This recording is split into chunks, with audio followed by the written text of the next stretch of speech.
For a limited time at McDonald's, get a Big Mac Extra Value Meal for $8. That means 2 all-beef patties, special sauce, lettuce, cheese, pickles, onions on a sesame seed bun, and medium fries, and a drink. We may need to change that jingle. Prices and participation may vary. This podcast is supported by FX's English Teacher. Last year's critically acclaimed series returns to follow Evan, Gwen, and Marky as they vie for their students' divided attention. See why Cosmopolitan called its premiere season a masterclass of comedy, while Glamour raved it's the year's funniest and most heartwarming new comedy series. FX's English Teacher, all new Thursdays on FX. All episodes now streaming on Hulu. This episode is brought to you by Nespresso and Samra Origins by The Weekend Coffee Collection. Introducing Samra Origins. My collaboration with Nespresso is a connection to my roots, to my mother, Samra. Coffee that hits the right notes. It transports you. Crafted with unique notes and bold, soaring flavors. Experience a taste that moves you. Nespresso and Samra Origins. Discover more at Nespresso.com. The family that vacations together stays together. At least, that was the plan. Except now, the Dastardly desk clerk is saying he can't confirm your connecting rooms. Wait, what? That's right, ma'am. You have rooms 201 and 709. No, we cannot be 5 floors away from our kids. The doors have double locks. They'll be fine. When you want connecting rooms confirmed before you arrive, it matters where you stay. Welcome to Hilton. I see your connecting rooms are already confirmed. Hilton, for the stay. This episode is brought to you by Indeed. When your computer breaks, you don't wait for it to magically start working again. You fix the problem. So why wait to hire the people your company desperately needs? Use Indeed's sponsored jobs to hire top talent fast. And even better, you only pay for results. There's no need to wait. Speed up your hiring with a $75 sponsored job credit at Indeed.com/podcast. Terms and conditions apply.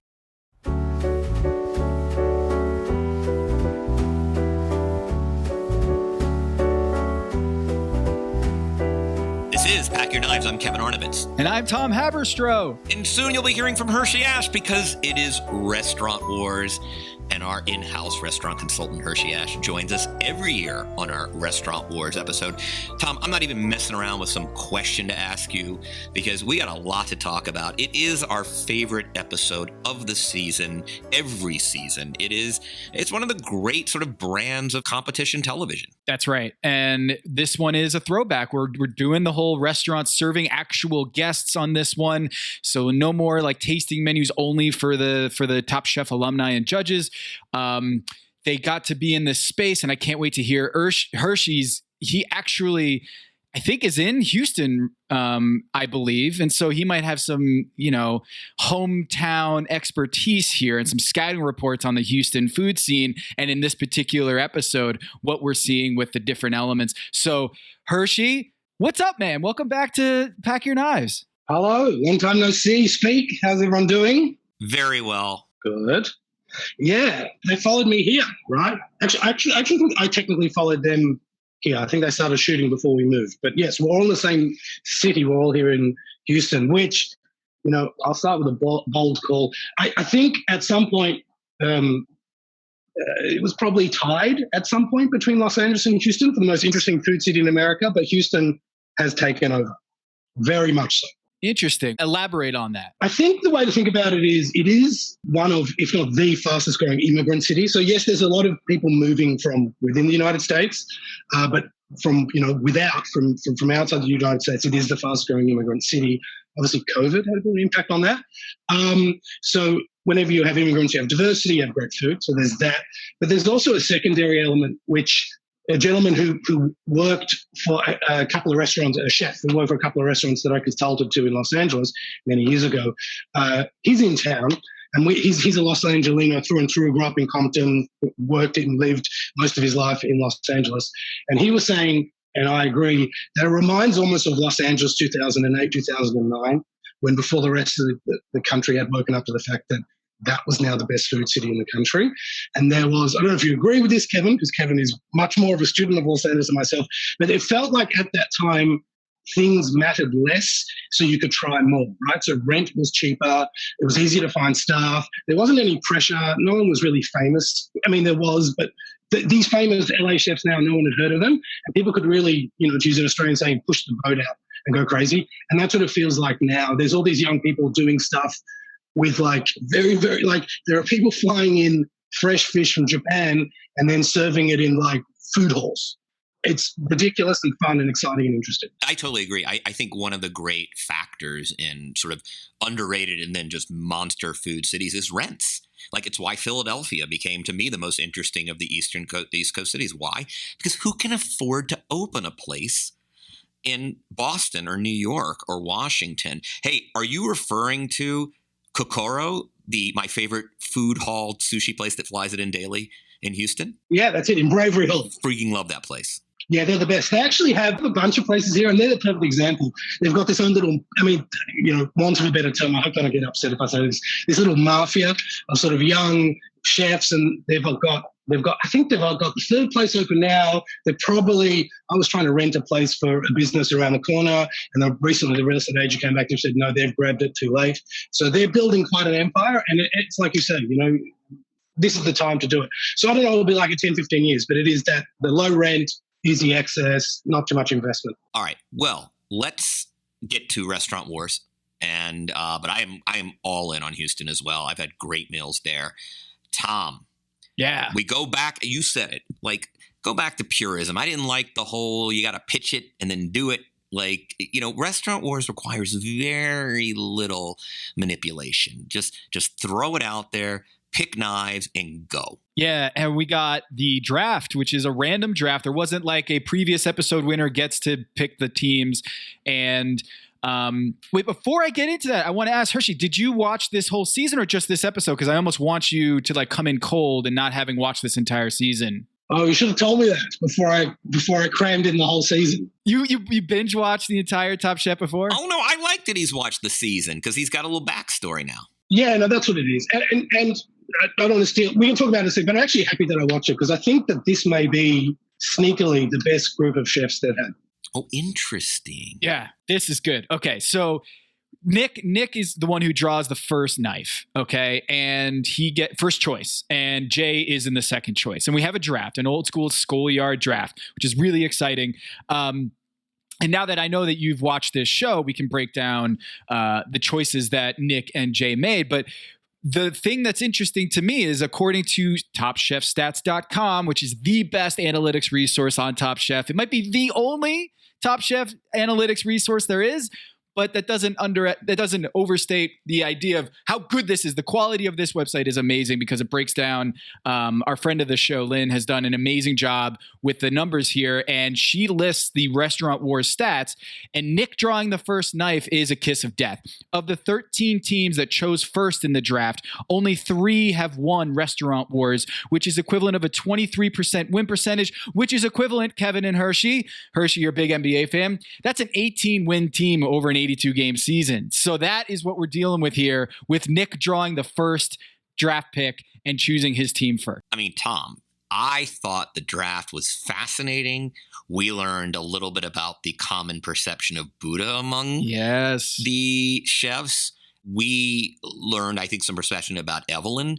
It was very, very interesting. Look, Nick taking Damar, I'm fine with that. Like, that's a good pick. Evelyn, you could argue, man. Like, she's kind of a doer. She kind of, like, seems executive chef quality.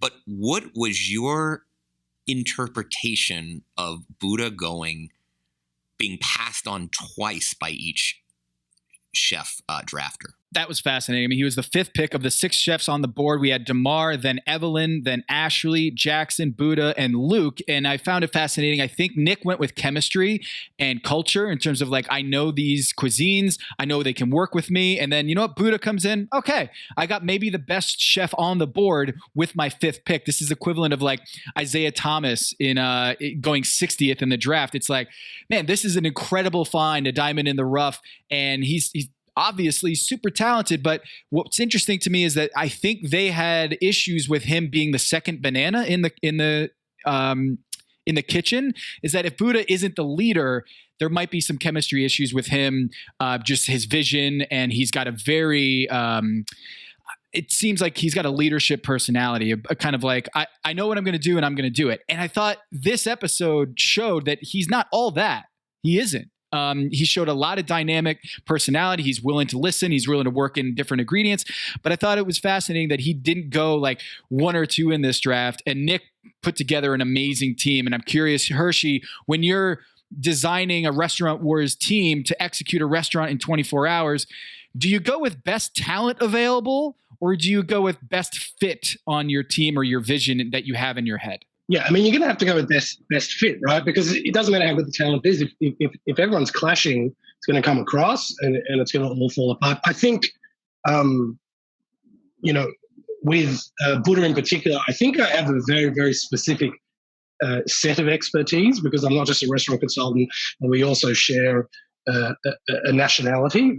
Buddha and I are both Australian. And so I think with him, one of the things to stand out, and I know you're like basketball analogies, there's a very specific passive-aggressive thing that all Australians have that is quite often misunderstood. And I think for you guys, because you've been lucky, I'm sure, to have seen the public faces of Matthew Dellavedova and Joe Inglis, but also the private faces of Joey and Deli. And I think what people will be surprised to know is that Deli and Joey are essentially the exact same person in very many ways. They have the exact same niggle, kind of passive-aggressive, kind of like dig at you a bit. Just Joey does it with a smile, and Deli does it in that sort of flat face that he does it. And I think with Buddha, that's what I've noticed even before this, of that you don't really realize what he's doing, but he's kind of like digging at them on purpose a lot. And I can see it because I'm Australian, and I know he's not doing it by accident. I know he's doing it on purpose. And so I think that's kind of rubbed people the wrong way. And then also I think there's the second thing, which is he's very, very headstrong. I think he's come there to win, and he's come there to win. And I think that's threatening for some people, understandably so. He's bossy, Tom. Yeah, he's a little bossy. And people don't like Jay had absolutely no interest, probably would have taken Luke over him. I got the sense like she did not want any part of him. We actually saw Ashley and he kind of have some serious disagreement over her first dish. I thought he was right, but we'll get into that later. Well, think of with Buddha, he's also a scholar, and he seems to have studied Top Chef and the advantages and disadvantages and the tendencies and the judging tendencies. And I find that to be really helpful on Restaurant Wars, because there is a clear trend of, certain things you want to do in Restaurant Wars and things you don't want to do. And so he's an asset on that level, and they almost use that as kind of like another negative almost, is that he's a know-it-all. He's a know-it-all. He's nerded out on Top Chef, and he's a bookworm on this stuff. So I thought that there might be some tension there with Buddha being the last pick of the team and also not fitting in that Southern cuisine, Southern culture of Nick and Ashley and DeMar. But man, I got to tell you, Hershey and Kevin, like, this was as flawless as I can remember of any team going is Matriarch and DeMar. I feel like they all had their own ideas, and it just worked seamlessly right from the start. Yeah, it actually kind of surprised me, because I thought, especially when they were working up the menu, that he was going to kind of overwhelm too much. He was kind of imparting too much. But I almost think, I'm just realizing this now as I'm saying it. It's not in my notes, but it almost like his attitude was, okay, I'm going to do this first course. I'm going to nail it. And then also I'm going to be the host, which I don't have to, I can't be brought down I can't get kicked off by anyone else. Like, if everything else falls apart, if anything, I have a chance to shine, and then, my team will lose, but everyone else gets it up. So I think part of his attitude was nail my stuff and then kind of operate on my own, right? Because the person out the front of house is almost like a separate entity to the folks in the kitchen. So I think that probably was his plan. And I'm surprised they didn't rub people the wrong way, but I think they put together a really good team. I do also think they put together a team of, Evelyn aside, the folks probably who are the best cooks on the show, I think, anyway, other than Evelyn, of course. Front of the house can be very risky. I mean, there are plenty of examples. I guess it's not risky if you know you can do it. Yeah, it's not risky if you grew up in a restaurant, right? So he's hospitality through and through. So there's high risk, high reward here. So the stats from TopChefStats.com, the winning roles, the most common of the roles of the winner is front of house. 6 winners were front of house, 5 were executive chef, 5 were line cook, and then there was one exception to everything, which was just the entire team. The eliminated roles, the most common eliminated role is executive chef 7 times, front of house 6 times, line cook 6 times. So it's basically an even breakdown, but it does slightly show that front of house is high risk, high reward strategy. And yeah, he backed himself going in. I mean, you can see why. I mean, I don't know if we're going in order. I don't want to jump ahead, but you could see why. Like he's confident, and he's a good. He's I don't know what to say. His hospitality is real through and through. So let's just kind of lay it out, because there was a clear contrast, right? I mean, Nick, Damar, Ashley, and Buddha have a restaurant called Matriarch. It is going to be Southern cooking, almost paying homage to Southern moms, in sort of very homey. Nick, Damar, and Ashley each, have a foot in sort of soul food tradition. Buddha does not, but I think it's one of the reasons Buddha, chose front of the house and sort of as an expression of deference. Now, it was interesting. We'll get to the salmon tartare versus bitter lettuce salad. But on the other side is No Nem. Nem is sort of Vietnamese sausage, and Evelyn is obviously a huge kind of sort of Southeast Asian cooking. And that's where that team went, and they made a decision. And I know I'm dying to hear your kind of impression, Hershy. Major decision is tasting menu versus family style, 2 direct contrasts in how to structure a meal. And it seemed to prove pivotal. But it was at the start, I had no issue with the family style, though it ended to be an issue. Hershy, when you're thinking about how to structure a menu, how to structure a meal in a restaurant, what are the considerations? I mean, family style can be a lot of fun. It can be homey. Tasting menu can be obviously transcendent. It can also be very rigid. It's fun to order at times. Where do you kind of come down on that question? Okay, so that's a really good question, because I have something that I want to talk about, and that kind of answers that. But before I do, did you think what they served was actually family style? Like, I don't think so. No.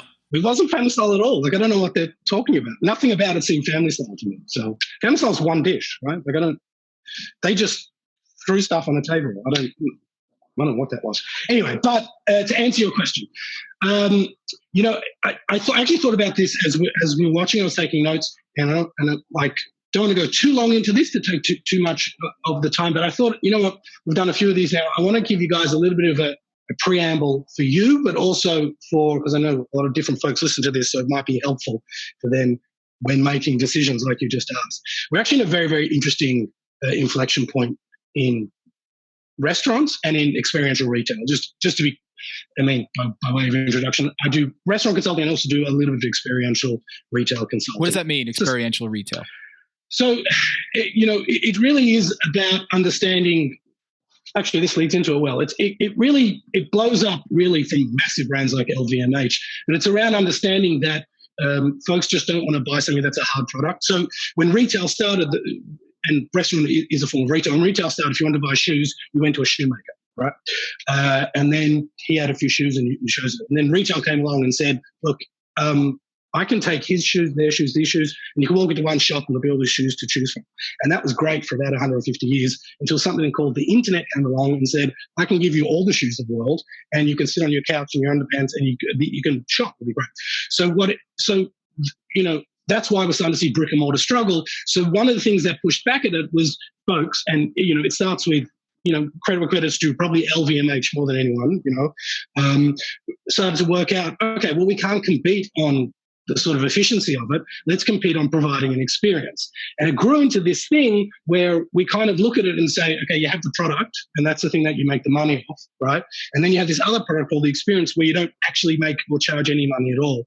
And then how do you combine the two? And in a really reductive way to think about it is, if you're in Nordstrom's or one of these kind of, malls, you walk around and you amber around and you're trying the clothes, and then you're like, oh, I've got to pay.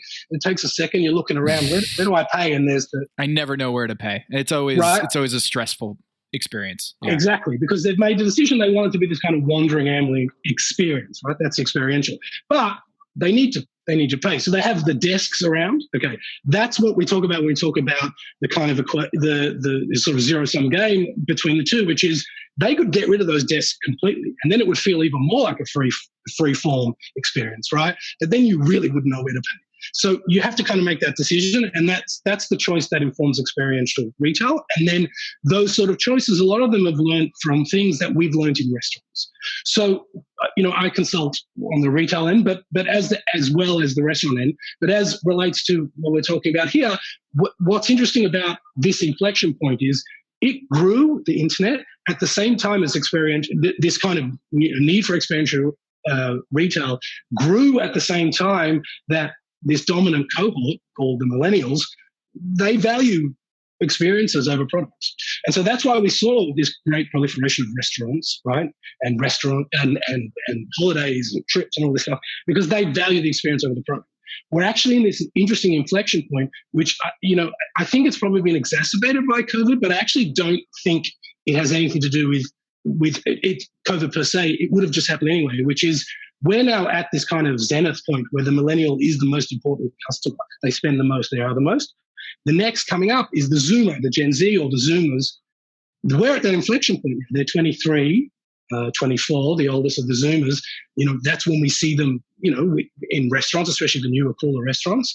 And it has never been clear to me at all that they valued experiences in the same way. They might value experiences more than, say, other generations, but they don't value them in the same way or as much as millennials.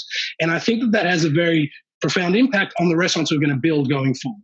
That's not to say that you've got years to go still and the millennials are still very important, but the choices that we're making when we're laying out for a restaurant and a retail shop, and the compulsive, excessive decisions that are made by LVMH, and even McKinsey now is changing their tune and starting to recognize that these experiences for Zoomers are not as valued. So when you're designing the restaurant, come back to we kind of went off, come all the way back. I think for me, the first choice you need to make is start thinking about the product again, almost equal to the experience. And in this case, it's easy. The product is the food, and then the product, and call the experience tasting menu, because that goes very, very differently to what the family style is. And I'm not saying one is better or worse, and I'm not saying that in my opinion, the Zoomers would prefer one or the other. But what I would do is I would say, okay, where am I? So in their situation, easy. They're in Houston. It looked like they were in the building side of Post, actually. So I don't know when they shot that because it's been over a few months. But yeah, where were they? Is that a well-known atrium space? It is now, but it wasn't when they shot it. It just opened. They spent years and years and years redoing it. It's the former sort of post office, for want of a better term. It's a huge place. I think on one episode, they did this thing like it looked like on a garden rooftop. Do you remember that on that episode? In this season? The night market. Do you remember the night market? Yeah. Okay, that's that. That's post. So that's after it was built. So I don't know. It's weird because that looks like it was construction going on there. So I don't quite understand the order of those things. But anyway, or maybe just wasn't open upstairs. It was completed. Anyway, so that's where they are. So they're in post. Okay, cool. So we're in East Houston. Okay, so it's pretty hip, pretty cool. And we're going to be getting the judges. So they're Gen Xers, and we're going to be getting a mix of people, including some friends of mine I've noticed in the crowd there. So you're going to be getting some folks like that. I think it's going to be unlikely that they're going to get any Zoomers there. Yeah. Right. If they opened a real restaurant there, they would, but it's unlikely there. So I would focus for me on thinking about, okay, what do millennials want? And so I think that they would have preferred family style, is what I think if I were to pick. The guests, not necessarily the judges, you're talking about the guests at these restaurant wars. At the restaurants, because I would expect them to be millennials and that sort of thing. So I think that if the team that chose family style, actually I think had an advantage. The fact that they didn't do family style, the fact that they messed it up, defeated the advantage. But I actually think, they had an advantage. Also, Hershey, I would imagine one of the things I was thinking is rather than having to plate everything, just in the hectic, hey, we just opened this place sort of way, isn't it when you get a four top just to dump a bunch of fucking food on it? I mean, you obviously still want to plate a family style dish. It should look hearty. There are things you want to do. It's not as easy as just throwing the kung pao chicken on a platter. But I imagine in terms of plating, it's like a hack. I was shocked that, wait, why didn't more teams do this over the years? So, yes, I agree. And it's not even just that. It's also the fact that also you can get yourself out of trouble with pacing as well, right? So with a tasting menu, you put the dish, and we clear it, and we set, and we do the other one. With this one, it can be like, oh, I'm getting backed up in this thing. Quick, push the second dish quickly, then I'll finish the first, but who cares? It's family style, and we'll get caught up here. You have flexibility that you don't have with the tasting menu. Right. And that played out with the salmon dish, as you saw. I found that this team, the No Nem team, just really off the bat seemed like they had a lot of dysfunction, with Jackson taking the lead and then essentially saying like, Evelyn, you know how to do this and we should do Southeast Asian food. And then Luke and Jay were like, what?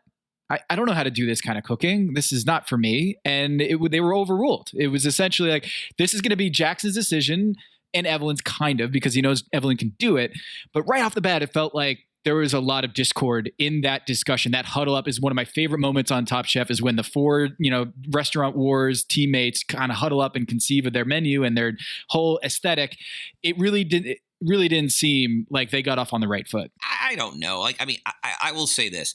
First of all, Jay absolutely executed her dish. She had one of the best dishes of the night, the snapper summer rolls with the piecers. I'm not saying that they didn't execute. I'm saying that huddle up showed that I don't think this was very much a democratic process about what they were going to do. Screw Luke. I'm so sick of this. I don't cook that food. I don't know how to cook that food. I don't work with those flavors. Oh, shut up. You're a fucking professional chef. Adapt. What, you don't know how to work with curry? I cook with curry, for God's sakes. It's not difficult. It's essentially a braise half the time. Just deal. I'm sick of his, I'm sorry, there's no seaweed in this culture. You're not going to be able to function. Stop pouting. The issue is, you're the inferior chef in the competition right now. The answer is get on the line and cook what the more talented people want you to cook. I'm just kind of over Luke and his, they didn't make that at Noma. It's Copenhagen. Nothing grows. Didn't they do after Mexico, they went to Sydney. So I'm sure they worked with those flavors there at Noma. But didn't they do that? Yeah, they did a month in Sydney.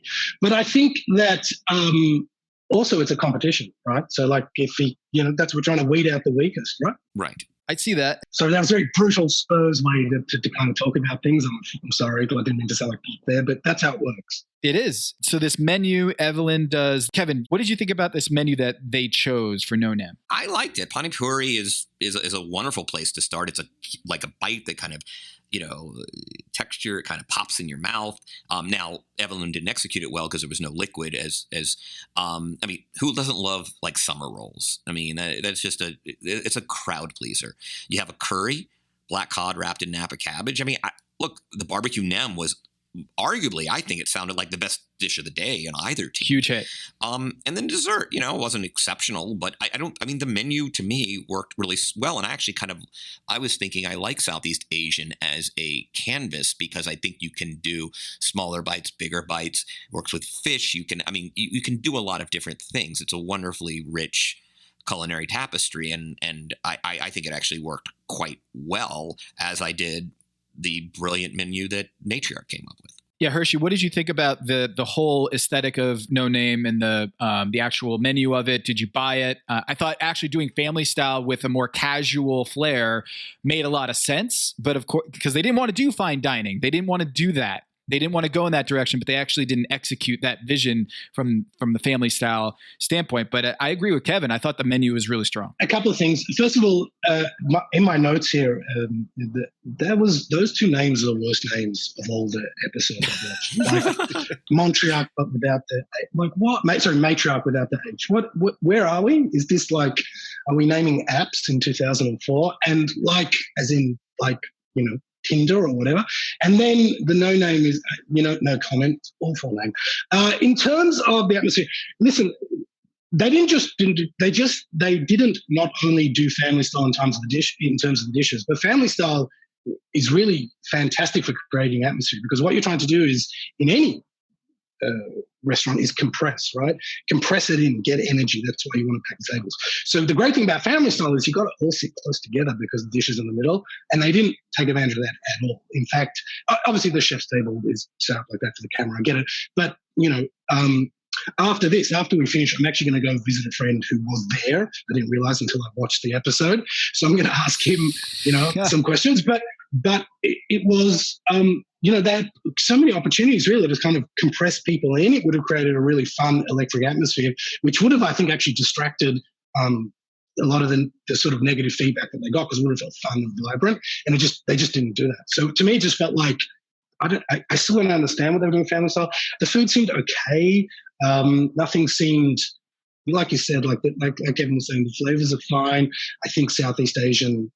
Hello, listener. It's Producer Maze here to talk to you about Quince and their cookware. Cooler nights mean cozy meals at home, and Quince's cookware has made fall cooking so much more enjoyable. Their pieces deliver the quality and performance of luxury brands, but at a price that makes sense. And they look gorgeous on the stovetop, too. No matter what item you need to complete your kitchen, Quince has you covered. With 5-ply stainless steel pots and pans, nonstick skillets, chef-quality knives, and even ceramic bakeware, which is perfect for cozy casseroles or Sunday roasts. And when you look at these prices, you might think, how is Quince doing this? How do they deliver high-quality items similar to high-end brands that are half the price? Well, let me tell you, they partner directly with ethical top-tier factories to cut out the middlemen and pass the savings on to you. And it's not just cookware. I got myself some bath sheets. That's right. When you're a tall man, you have to use bath sheets, not bath towels from Quince.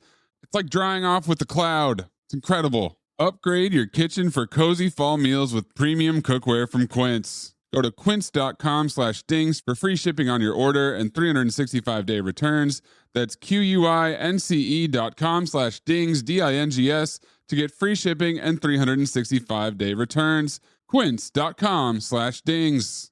Listener, listen up. This is important, okay? I'm going to try to save you some money here. If you're still overpaying for wireless, it's time to say yes to saying no. At Mint Mobile, their favorite word is no. You may think like, oh, that's bad. No contracts, no monthly bills, no overages, no hidden fees, no BS. Here's why I said yes to making the switch and getting premium wireless for $15 a month. You heard that correctly. $15 per month. Ditch overpriced wireless and the jaw-dropping monthly bills. And of course, there are all these hidden fees and stuff, but at Mint Mobile, plans start at $15 per month. All the plans come with high-speed data, unlimited talk and text. You're not doing like weekend and nighttime minutes or anything like that. And it's delivered on the nation's largest 5G network. Use your own phone. Don't have to get a new phone. Use your own phone with any Mint Mobile plan and bring your phone number along with all of your existing contacts. I switched months ago. People have asked, did you actually switch? Yes, I actually switched months ago, and I don't know what to do with all this extra money. I've cheated the system here. I've rigged something. This is an Ocean's 11 situation where I'm stealing wireless from Mint. That's how good a deal it is. Ready to say yes to saying no? Make the switch at mintmobile.com/dings. That's DINGS. That's mintmobile.com/dings. Upfront payment of $45 required, equivalent to $15 per month. Limited time new customer offer for first 3 months only. Speeds may slow above 35 gigabytes on unlimited plan.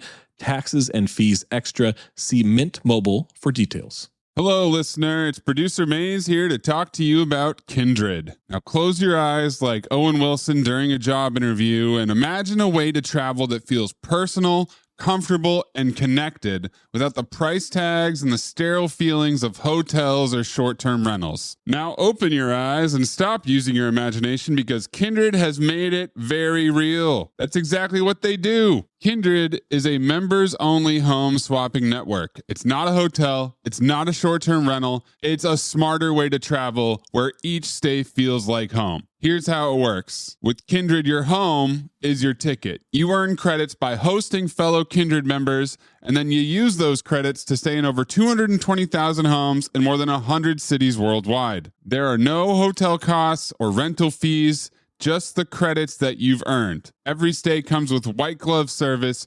24/7 trip support, and $100,000 in host protection. Make it easier for you to travel and enjoy yourself and not worry about details. I've used Kindred and I found an amazing home for a weekend getaway in an idyllic location with amazing views and great ambiance. It had everything I needed. And the best part was, it cost me $0. So apply now at livekindred.com and use code DINGS to join for free.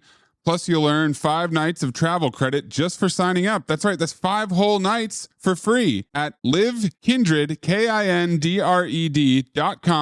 code DINGS, DINGS, livekindred.com, code DINGS. How do you top your love for your cat? With a cascade of decadent, savory gravy over a mouth-watering mousse pate. Fancy Feast gems. 2 gourmet pâtés in 1 convenient pack. Simply peel and plate to reveal a pyramid shape that makes eating delightful and pamper her with an experience as extraordinary as she is. Turn the everyday into the extraordinary with Fancy Feast gems. Wish you could become a morning person? You know the type, up before the sun, early morning runs, first one to the office with donuts and a smile. How do they do it? Easy. With the new Galaxy Watch 8, sleep tracking and personalized insights from Samsung Health help you improve so you can wake up to a whole new you. One who, dare I say it, skips the snooze? It's possible. Train your sleep with Galaxy Watch 8. Learn more at Samsung.com. Requires compatible Samsung Galaxy phone, Samsung Health app, and Samsung account. Had a lot of opportunity to do a lot of stuff. It seemed fine. I didn't really understand exactly how the last dish was Southeast Asian, but what do I know? Good point. Good point. Yep. It was also plated. I don't know if anyone noticed that. Like the last dish was on the individual plates, so the opposite of a family style. But I think it seemed okay. It seemed enjoyable enough. I thought. I don't know if we're jumping ahead too soon, but I thought the food on the other side, even though somehow felt more cohesive, in a way to me. It was a master class and everything. They said and made a big deal about it, that this was possibly, and Tom, you said it, the most successful restaurant in the history of Restaurant Wars. Buddha does his snacks, which is a great way to kind of incorporate his creativity. He's wonderful at these little morsels. Remember kind of the strawberry, what was that, Tom? The strawberry lox or bagel and that thing. Mm-hmm. And he's just wonderful at the little flourishes, and snacks is a wonderful way to kind of display sort of whimsy, and he's really great at whimsy. And then you get into the salmon tartare. That was an interesting debate. And Hershey and Tom, I want to hear your opinion. The second course was a salmon tartare with fennel and peaches. That seemed to be a real bone of contention. Ashley initially wanted to do a bitter lettuce salad. And basically, Buddha said, that's lame. Boring. Yeah. And by the way, it's boring. Haven't you ever watched this show? Nobody. I've watched Top Chef. They don't like that shit. Yeah. They don't like that shit, right? And I thought it was a fascinating. Now, look, I don't really understand where raw salmon fits into Southern culinary tradition as a Southerner, but and I love salmon tartare, but I think I gotta say, he seemed a little overly officious about it, but I don't disagree. I don't know who wants a bitter. Who wants a bitter lettuce salad? You got 5 bites at the apple here for Restaurant Wars. Bitter lettuce salad, really? There is. I guess they sang it actually. There's a line from The Simpsons that I repeat all the time. I've spent my whole life living it, and it is: "You don't win friends with salad." And it just perfectly applies here. You do not win friends with salad. And he was right to shut it down. And I also, that whole dish was weird to me. First of all, you know the South better than I, fair enough. But I have lived in the South, I guess, for 6, 7 years now. There's salmon. And then I guess I had peaches, so I guess Georgia. The other thing I found interesting, and I did watch the episode with my delightful girlfriend, who grew up in the same city as Kevin and went to UGA, go Dogs, as she likes to say. I was like, carrot cake is the Southern. How is carrot cake Southern? Am I missing something? That is new. I thought carrot cake was just kind of universal. I didn't realize it had its origins in the South, and it might not. We'll have to do a little fact checking there. As somebody who will claim, the South as, I will credit anything to the South that it warrants. I never knew that carrot cake was a Southern thing. I'll do a little research on this. I had it in Connecticut. Connecticut is very far from the South, and I had it there. Oh, here we are. The origins of carrot cake are disputed. Oh, good. There's an English recipe for a pudding and carrot root in 1591 in volume 2 of... It's all British stuff. It's not anything about the South. The former chef of Louis XVI now claims a recipe. And then, according to the culinary history of Switzerland... It's not, I don't understand how it's other. And it was revived, the popularity of carrot cake was revived in the UK because of rationing during the Second World War, apparently.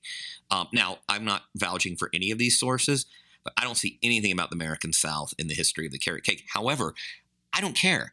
If it was that good, it doesn't matter. Yeah. I mean, that's its right. origins can be, whatever. But anyway, the way to have done that, you could have done if you wanted to keep it thematically instead of the salmon tartare. Why not just do an oyster with some sort of southern flair with Tabasco, or just do kind of I think you can do that if you want to work in raw seafood there. That would be, to me, the logical southern play. What's clear is that she won despite that dish. She won on the basis of that gumbo. Yeah, the green gumbo. That's interesting because I kind of felt she wasn't the strongest on the team, if I'm going to be honest. And it's hard for us to see because we just see what they edit, but I actually didn't see it that way. And the gumbo could have been spectacular, as a former resident of New Orleans, anything that shines a light on Leah Chase, on Dookie Chase is something that I support. But I don't know if she was the strongest on that team. It was actually, when we watched it last night, we were both surprised. So we thought it would, And I thought there was actually a bit of a screw up there from her with, the pacing seemed to be the only error they had there. And I thought they would get to it, but they didn't, because she said, Tom's glaring at me now. And he was glaring at you for the same reason that I was shouting at the television, because he was in his mind saying what I was shouting, which was, get off the parts. Like, the guy is drowning, get off the parts. There's 10 tables here. You're just standing around re-staring at tickets. Go and help him plate up, especially considering it was her dish. So I'm actually kind of surprised the way it played out. The gumbo must have been pretty spectacular for it to overcome. But I thought the three other gentlemen outdid her, if I'm going to be honest. Well, I thought Buddha was the natural there to win. Ashley won. Buddha, just because he nailed front of the house, and they couldn't shower enough praise on his management of the house. He had his snacks, which were just an opening rave. I just assumed he was going to win. Now, obviously, you could argue that, hey, if this is the best restaurant, most successful restaurant of all time, you give it to the exec chef, who, presumably conceived much more of the concept and the menu than Buddha did. But I agree with Hershey here, is that I kind of felt like they gave her the benefit of the doubt in terms of matriarch. She's the only woman on the team, and she felt like, this was, she was able to execute those dishes, but she was behind. Like, there was no flaw from Buddha. There was no flaw from Nick and Damara that I could tell.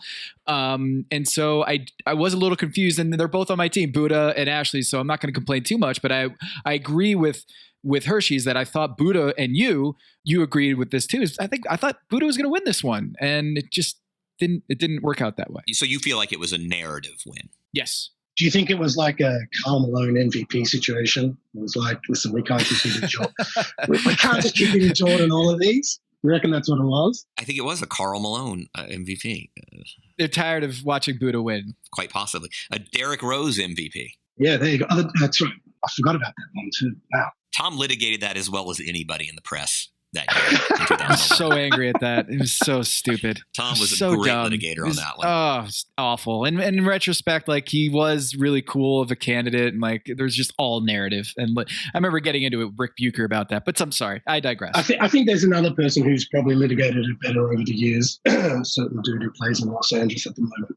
Oh, yes. But putting him aside, other than him, of course.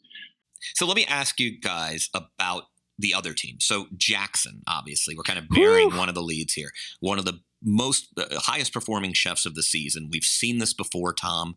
We have seen front of the house just do. Remember, Nene was a victim of this. She was cooking her ass off, gets assigned front of the house. In this case, Jackson claimed it, and then just flames out. Crash and burn. And by the way, I want to get Hershey on this in a second.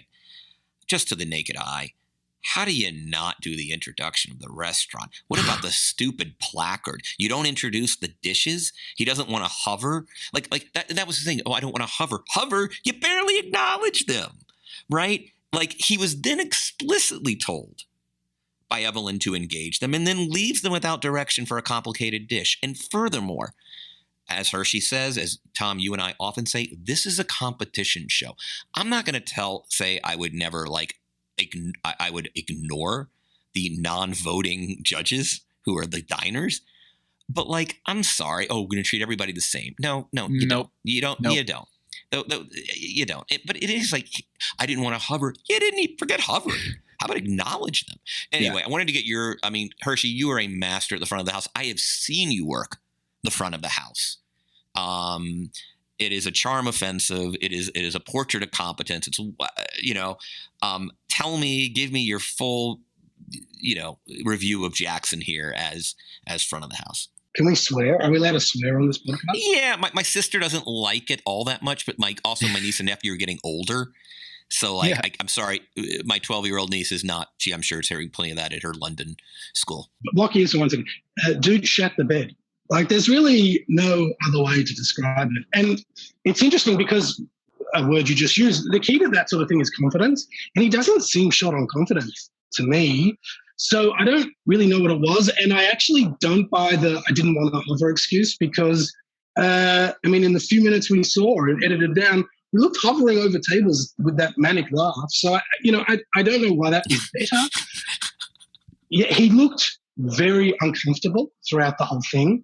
I don't understand the thought process behind we're going to write something we're going to have welcome judges on the table. That's weird. You can just say it. How do we do it? Let's get this old piece of paper folded up and someone in handwriting that looks like my handwriting, which is to say terrible handwriting. I know that looks like a second grader wrote it. Right? What is happening? I don't understand. Absolutely bizarre. I really don't have an explanation for it. I think he may have, overthought things by saying I'm not going to hover, possibly, but actually I don't have a good explanation for what happened because he doesn't seem to be lacking on confidence. He volunteered for the position, so he wanted to do it. The not explaining of the dishes is odd to me. And especially I'm someone who thinks, you should explain as little as possible. But in this case, it was family style ostensibly. So you should be, explaining. Yeah, it felt like I honestly don't have an explanation for it. What I will say is if anyone, works in restaurants or is thinking of opening a restaurant or something like that and you are watching it, it's a really easy, it's very hard when you're inside something to kind of step outside yourself and watch. So I would say to you like this, take this as a great lesson of what it looks like, the gap between hovering and not being present. And it's a lot bigger than you think. God bless Gail, because she was so nice about it. Was like, hey, just question, could you introduce these dishes for us? Oh, and by the way, what was the idea behind this? Like, she was as politely as she could possibly say, hey, where the F are you? Like, why are you running away from us? And to me, it's like what the Raptors did with Joel Embiid the other night, which is like the one guy you had to guard was Joel Embiid on that final play, and he broke out and got wide open and hit the three-pointer. How is that not priority number one? Jackson, priority number one is wow the judges. Take care of the judges. This isn't a voting thing. As far as I could tell, there was not a voting by the whole room of diners. This is just focus on the judges and execute that. Everything else will fall into place. And it seemed almost like you said, Hershey, that he almost caught up in his own head about it. He overthought it and don't hover over them because there are other diners. Don't hover. And it just became this thing that he could not do, which is even pay one iota of attention on the judges. And that pretty much sent it home. Also, the food wasn't great. The fact that you couldn't cut into the dessert and you had to do it with a bite. It didn't work as a family style. It seemed kind of elementary. The conception of the dish, it didn't really work. I have it in my notes here is deserves to go home 100%, but is he too good on this show? I thought for sure he deserved to go home. I thought that it was amazing to watch on this show that the judges weren't going to take into account his whole history on the show and that fact that he had won 5 out of the last 6 challenges or been in the top 3 in 5 out of the last 6 challenges. And they went purely based on what was in front of them on that night. And they sent him home, and I think justifiably so, Kevin. I mean, yeah, I don't disagree. Can I float a conspiracy? And before I do, just quickly, with the dessert, which looked whatever, mediocre, but it's fine. But ironically, if he would have put it all on one plate and the finger thing, you had to pick it up, that actually would have made it the only family style dish, right? Because like picking it up and eating it with your hands actually is family style. Sure. Here's my conspiracy theory. That they didn't know, the judges or the producers perhaps, about his, and it's very unfortunate. Like I really did binge all the episodes, and I keep like saying to Sarah, my better half, that I can't imagine what that'd be like losing your taste. For anyone in our industry, it's just horrifying. Obviously, there are way bigger victims of COVID. I'm not suggesting that, but it's just what an incredibly tough thing to face. And I think perhaps he didn't tell anyone. Well, he certainly hadn't told his fellow competitors until we saw that. But I don't think he told anyone on the show. And I think that, here's my conspiracy theory, I think they probably just found out. And I think that it raises a lot of questions about what we, so people like myself and Tom, for example, believe if you could really win a cooking show without being able to taste. It really calls into question the thing that we shout at chefs, which is taste your food, mate. Yes. So, like, I don't know if there's something there in that. I don't know if Tom's like, because that would be the story, right? If he wins, let's say he comes back and he wins, the story is going to be, oh my God, you don't need a taste to win this show. That's not a good story. I'm just telling you. Wow. So I don't know if that's the conspiracy, maybe. I don't know. Very compelling. Very compelling. So in your tinfoil hat on theory is that they had to send him home as a matter of, they have to make an example out of a chef who doesn't taste his own food. We can't have a chef who doesn't taste his own food win this cooking competition. Yeah, I don't know if make examples the right word. I think also they're trying to avoid having two seasons ending controversy. Gotcha. And I'll just gotcha. Leave it at that. I do want to kind of discuss one of the few things that troubles me about Restaurant Wars, and I wouldn't even say trouble, but there's a structural issue with Restaurant Wars. And Tom, you said it with the stats, which is, who are we kidding? If you're not an exec chef, it's really a 4-person competition, right? I mean, if you want to be real about it, the 2 line cooks never go home. They never win and they never go home. It's the opposite of win or go home. It's don't win and don't go home, right? And so you get a contestant like Luke, right? And I know I've been bagging on him all day, all right? But like, he's 0 for 1 in his dish. He then tries to slough it off on Jackson for telling him he need more salt instead of less salt. Now, by the way, is the implication there that he thought Jackson was sabotaging him? Yes. Okay. Yeah. That's an interesting implication. Yep. But I don't think it's true. But I just that's the one structural issue I have with Restaurant Wars is like, it doesn't matter how bad your one dish is, the exec chef will pay for it or the front of the house person will pay for it. And you get to skate. I mean, honestly, other than just sort of a confidence thing or hey, I'm here, go big or go home. And we've seen plenty of talented chefs do that. I'm running for line cook on this episode because it's a free pass. It's a free pass. I should have mentioned that. Line cook has 6 eliminations in Top Chef, but there's 2 line cooks on every episode. So half of that. So you basically have 3 eliminated line cooks per line cook, and then 6 for front of house and 7 for executive chef. Absolutely spot on, Kevin, is that you're basically getting a free pass if you're a line cook. I mean, you got to make dog food to go home. Luke did half a dish. Well, here's my counterpoint to that. I think the way looking at it, from a rational point of view, I think it's a smart play, but you're discounting one factor, and that is that all of them are professional, chefs, hospitality people. It's the example would be try telling Steph not to take the free throws or the last shot.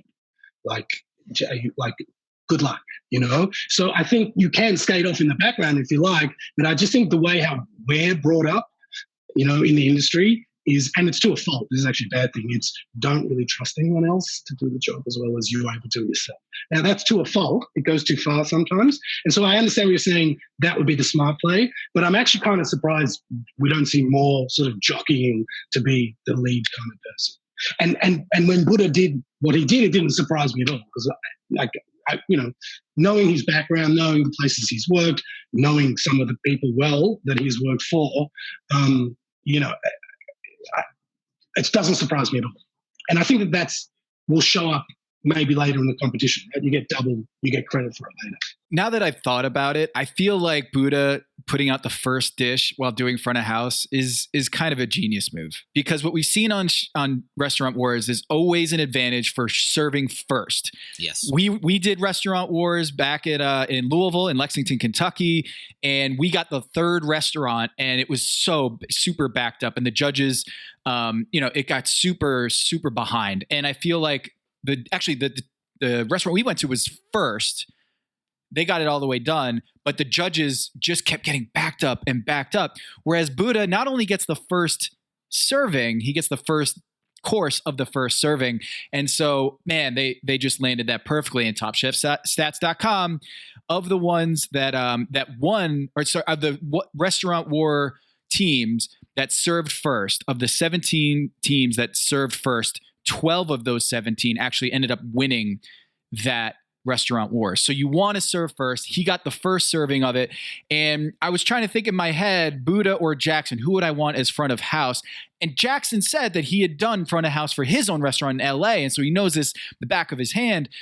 But he just clearly blew it as the front of the house, and just a few different ways. Another thing I had here, a mistake that he made, was he told the judges, he introduced some of the dishes very late in that. And then he said, hope it's not too much food. And Padma was like, wait, we're professionals. Like, we're judges. What do you mean too much food? And I was like, what is Jackson doing? Like, what is going on here? It was really weird. And it's just such a shame. And because I do want to talk about it. And Hershey, you've watched the season. He's been just a fantastic chef all season. Yeah, I think he's been great. I had some of those what was that I guess, was it barbecue ravioli, right? The brisket in the filled pasta. Yep. That was very clever. Yeah, I'm surprised. I'm along the lines of what Tom was just saying, like starting off the episode, I would not have expected him to perform as fully as he did at Front of House. Not even just for the reason, just of the personality of him that we've seen. I don't know what to say. Like, I don't know what happened. Yeah. But, it's a bizarre thing. Speaking about the amount of food, I did take a note. I guess it didn't come up. I don't think Matriarch did enough food. I actually thought it was not enough food. And I actually thought, as we were watching it, I was like, because I thought the second team performed well, that it would actually come up, that it was a criticism. I think that was not enough food. I mean, just to give you a context, because Tom and I went to Restaurant Wars, let's put it this way. We had a lovely meal at our Restaurant War visit. Was it Northeast or something like Northeast or whatever it was. And within 20 minutes, we were just downing chips in a bus because we were starving. Like, I do think it's maybe it's a question of they have that price limit on what they can buy at the Whole Foods, but they clearly, it is a convention of Restaurant Wars that the plates will be relatively small. And I imagine that's a cost thing. Economy sized. Yeah. But if it's a cost thing, they should be docked on, right? Because that's how we run restaurants. The food cost that's it. That's the whole food and labor cost. So, I mean, I think perhaps they should be docked on, but you may be right. They may be told, and then also maybe the judges have to eat twice. They might keep it small for that reason. I don't know. But it did feel like not enough food to me. I agree. I want to ask you guys, we haven't talked about him at all, really, is Damar. Damar coming out with Ashley to the table and having the moment with the judges, and really star move by him. Yes. He also said that he was a little terrified because of his carrot cake wasn't really cooked properly because there's a malfunction. And we've talked about this, Kevin, on this show before, is it really sucks when there's like a technological glitch on one of the appliances that you're using in the kitchen. And I always found that is so unfair on this show, is that like, oh, the thermometer was incorrect. It was a broken thermometer that Damar could have gone down in a terrible avalanche of bad luck with the fact that the thermometer wasn't accurate, but he bounces back and he cuts around the uncooked parts of that carrot cake and it works out. And I think Damar, when he says he's terrified and he's cool as a cucumber, I love this guy. He is so stable and so just cool. He never seems to be flinched by anything that's thrown his way. I think he's got real dark horse potential on this season of Houston Top Chef, because it really seems like everything they throw at his way, he's fine. He's really good. And I don't know if there were betting odds by Vegas on who's going to win Top Chef, he might not be the favorite, but I think he might have the most value. He is a cool cucumber. He's very self-possessed. And I think his food's really, really, really good. I think, it's hard when you're watching a show you can't taste, so we try and imagine flavors. And that's what the bitter lettuce situation sounded weird, and even and they were going to put the tartare on. I don't know what was happening there with that plant. And so when you think about flavors, it kind of seems confusing.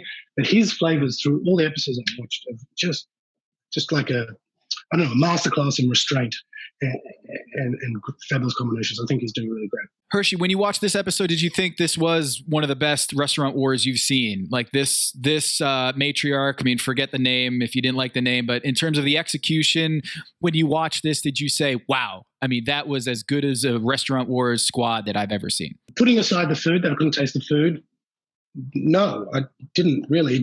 Nothing about it, like it seemed great. It just didn't seem that stand out to me. Like I kept thinking about as going through, like that's not enough food.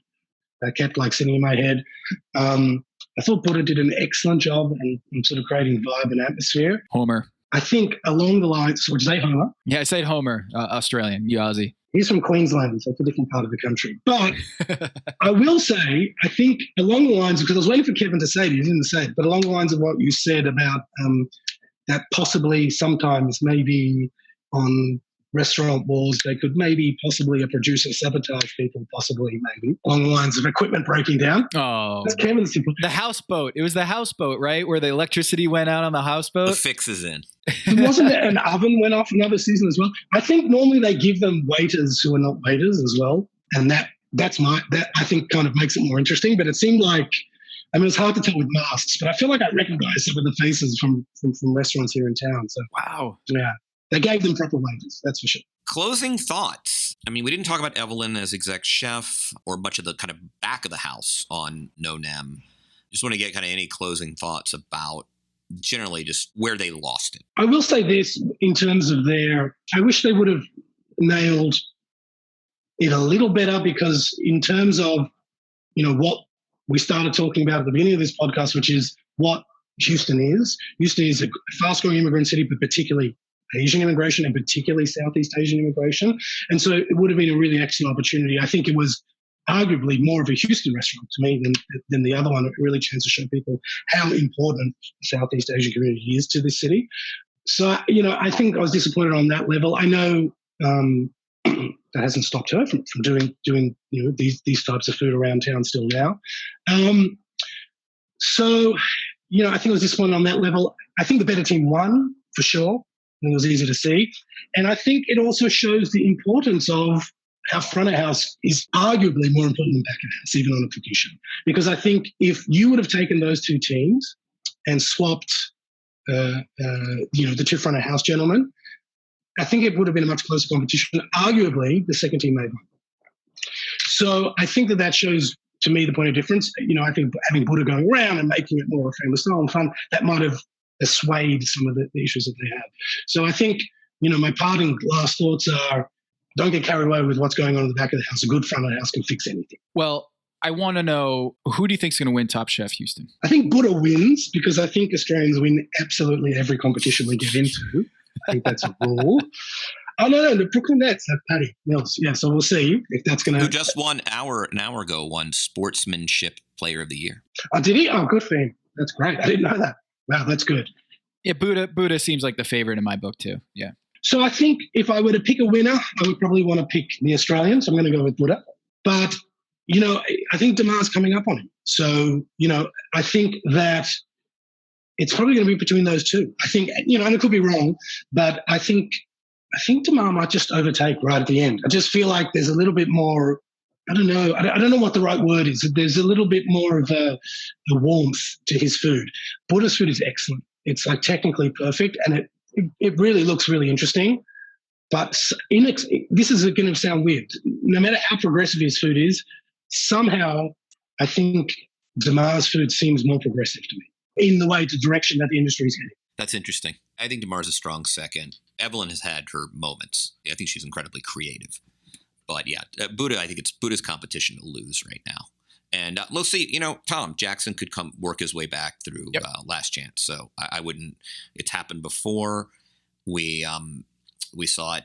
Joe Flam was a graduate of Last Chance. That's right. And front of house. So a fairly good comp for Joe Flamm. If you haven't listened to last week's episode, I know everyone probably listens to everything. If you're listening to this show, you're listening to every single recap, but really fun conversation with Joe Flamm up in Chicago. And yeah, Hershy, thank you for joining us. We're going to break down some Last Chance Kitchen here for a sec, but really, really great to have you on. And yeah, if you have anything that you're working on or restaurants that you want people to go to in Houston, please give them a shout. No, nothing at all. We might be doing rolling out some places in Los Angeles for a client maybe towards the end of the year, but we'll see. But yeah, nothing really to shout out. If folks want to talk about experiential retail or restaurants, just hit me up, hershyash.com. Reach out. Awesome. Hershy, thank you as always.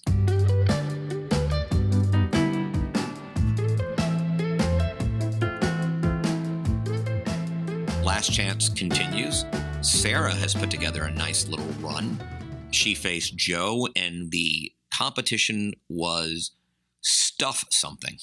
Yeah, stuff something. Joe did not stuff her quail very well on the elimination challenge, and she has to stuff something, anything. And Tom is just the king of the dad jokes here once again. But Sarah decides to bite off more than she can chew with this. With this dumpling, the stuffed dumpling with tons of stuff going on, but on the other side, Joe basically nibbled on something and it was way too small of a thing, and she chewed it and ate it and then just sat there waiting for Sarah to finish and watched her plate for a minute because she had so much time left.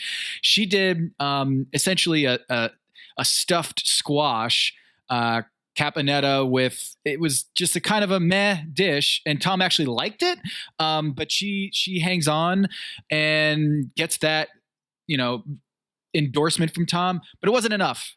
The flavors weren't there. It just seemed pretty not cooked well enough.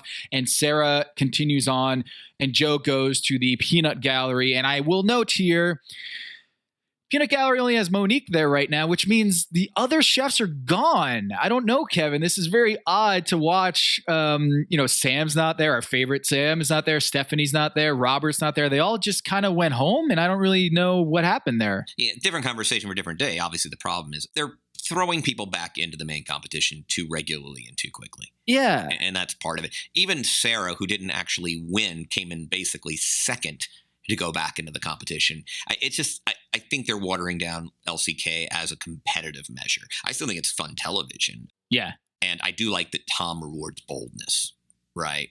Yeah, Sarah continues to roll. She will have plenty of competition with Jackson next week.